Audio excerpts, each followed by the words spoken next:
তুমি যা যা করো সব কি আমায় জিজ্ঞেস করে করো?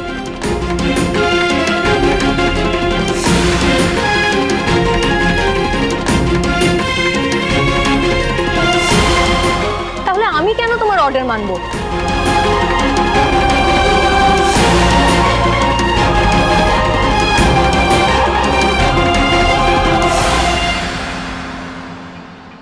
আজ থেকে আমি সেটাই করব যেটা আমার ঠিক বলে মনে হবে।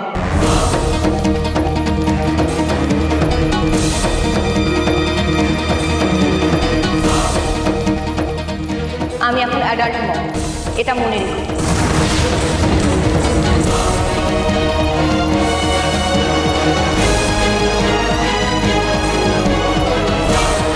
শানায়া, চুপ কর। না মম, আমি আর চুপ করব না।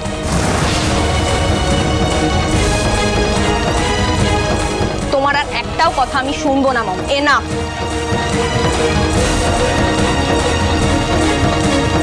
তুমি যতই আমাদের মাঝে পাঁচিল তোলার চেষ্টা করো না কেন, আমি ভেঙ্কিদার সাথে ফ্রেন্ডশিপ ব্রেক করব না।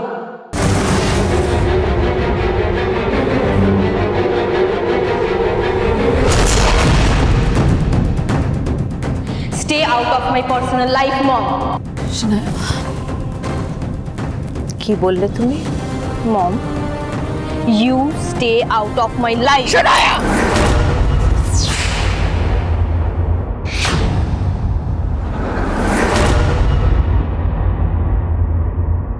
নতুন মা, এটা কি করছেন আপনি? শানায়া, আমি যেন ভবিষ্যতে তোমাকে মায়ের সাথে এভাবে উঁচু গলায় কথা বলতে না দেখি।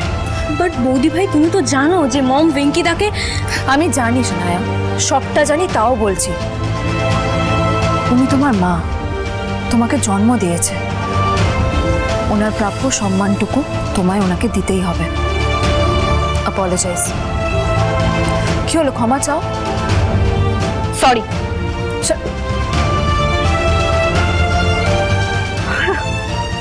বাহ, খুব ভালো। আমার মেয়ে এখন তোমার কথায় উঠছে আর বসছে। তোমার সব কথা শুনছে।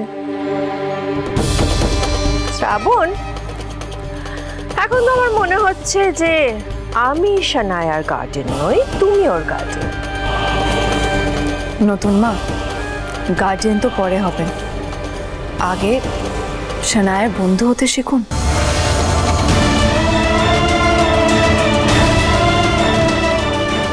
নতুন মা, এই বয়সে বিদ্রোহ মাথা চাড়া দিয়ে ওঠে। শানায়া যদি একবার আপনাকে শত্রু ভেবে নেয় না, তাহলে কিন্তু আপনারা কিচ্ছু করার থাকবে না।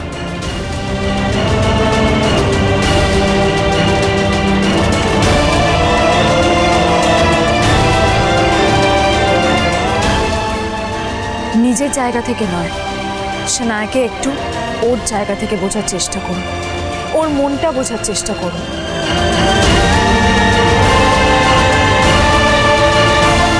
শানায়া আমার এত বাধ্য কেন জানেন? কারণ শানায়া আমাকে ভরসা করতে পারে।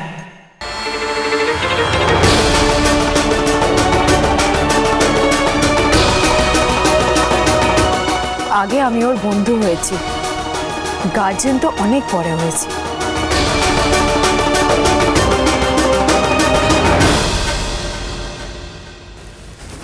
ও আরেকটা কথা, নতুন মা, আপনার কি মনে হয় যে মাস্কম্যান শানায়াকে বাঁচাতে চাইছে, সে আমাকে কেন মারতে চাইছে?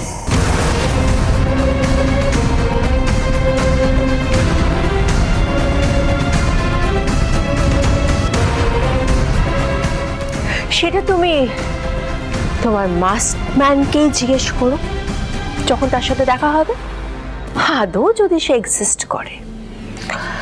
শ্রাবণ, মাই ডার্লিং, যে 10 লাখ টাকাটা উধাও হয়ে গেছে, সেটা তো তোমাকেই উদ্ধার করতে হবে। সো 24 ঘন্টা শেষ হতে আর বেশিক্ষণ বাকি নেই ডার্লিং, সো হারি আপ। আমি সেটা খুব ভালো করে জানি নতুন মা।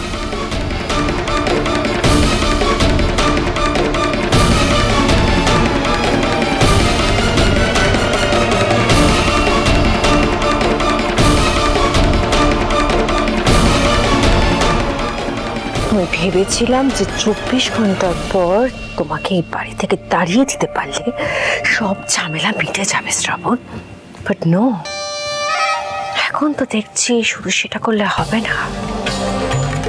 মাস্ক ম্যানকে নিয়ে তোমার মনে যখন সন্দেহ জেগেছে, তখন আমার জন্য তো সেটা ভারী বিপদ। তোমাকে তো আমার রাস্তা থেকে সরিয়ে ফেলতেই হবে। শ্রাবণ, মাই ডার্লিং।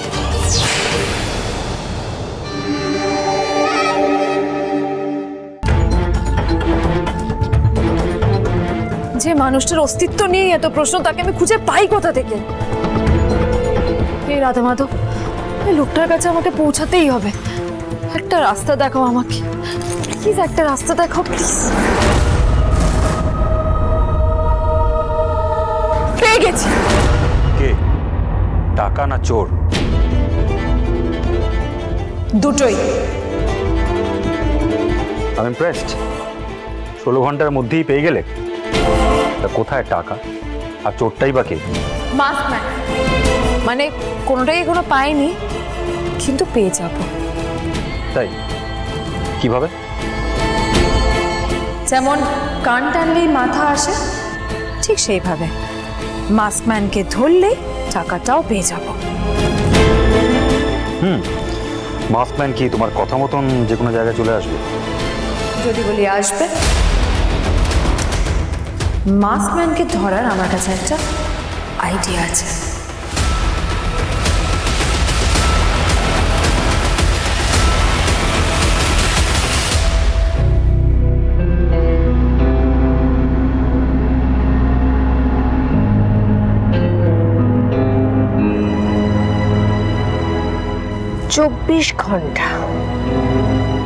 চব্বিশ ঘন্টার আগে শ্রাবণ ওই টাকাগুলোর খোঁজ কিছুতেই পাবে না।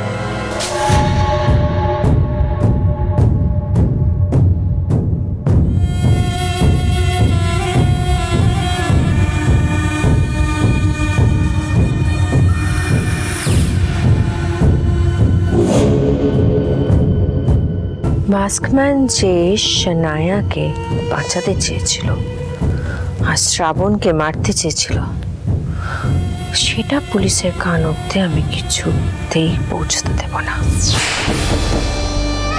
কিন্তু তার জন্য তো শ্রাবণের মুখ বন্ধ করে রাখতে হবে। সেটা কি করে হবে? মুখ বন্ধ করার জন্য তো ওকে আমায় একা পেতে হবে। কি করে?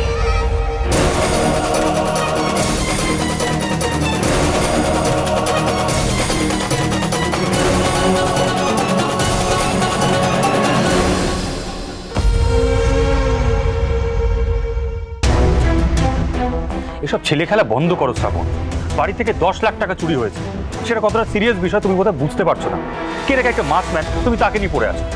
কে না কে একটা মাস্কম্যান বলে আপনি উড়িয়ে দিতে পারেন, কিন্তু আমি ওড়াতে পারবো না। কারণ এই মাস্কম্যানটা আমাকে ফলো করছে, আমাকে তাড়া করছে, আমাকে মারার চেষ্টা করছে, আমাকে অ্যাটাক করছে, আপনাকে নয়। কারণ আমার জীবনের বিপদটা আপনি আপনার একরাশ বিরক্তি দিয়ে উড়িয়ে দিতে পারেন, কিন্তু আমি সেটা পাচ্ছি না। আমার কাছে মাস্কম্যানের ধরা পড়াটা আমার জীবন বাঁচানোর জন্য জরুরি, সেটা আপনি বুঝতে পারছেন না। আর মাস্কম্যানের বিষয়টা না আমার কাছে কোনো ছেলে খেলা নয়, বরঞ্চ আমার জীবন মৃত্যুর প্রশ্ন হয়ে দাঁড়িয়েছে।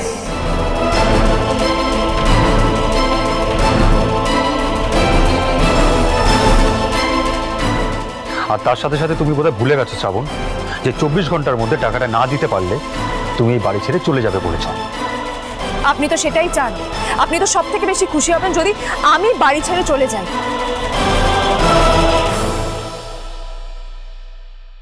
না শ্রাবণ, আমি চাই না তুমি বাড়ি ছেড়ে চলে যাও।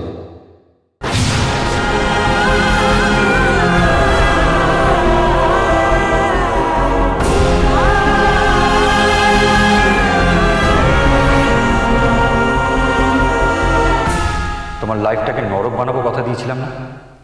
তাই তুমি বাড়ি ছেড়ে চলে গেলে তোমাকে নরক দর্শন করাবো কি?